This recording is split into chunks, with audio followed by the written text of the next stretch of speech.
దేవీ నవరాత్రులలో వేద మంత్ర పూజలలో స్వర్ణ కవచములు దాల్చిన కనక దుర్గాదేవి భవబంధాలను బాపే బాలా త్రిపుర సుందరి నిత్యానందము కూర్చే అన్నపూర్ణాదేవి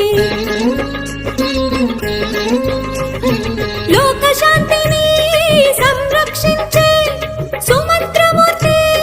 గాయత్రి అక్షయ సంపదలెన్నో అవని జనులకందించే దివ్య రూపిణి మహాలక్ష్మి విద్యా కవన గానము సగు వేదమయీ సరస్వతి ఆయురారోగ్యాలు భోగ భాగ్యములు ప్రసాదించు మహా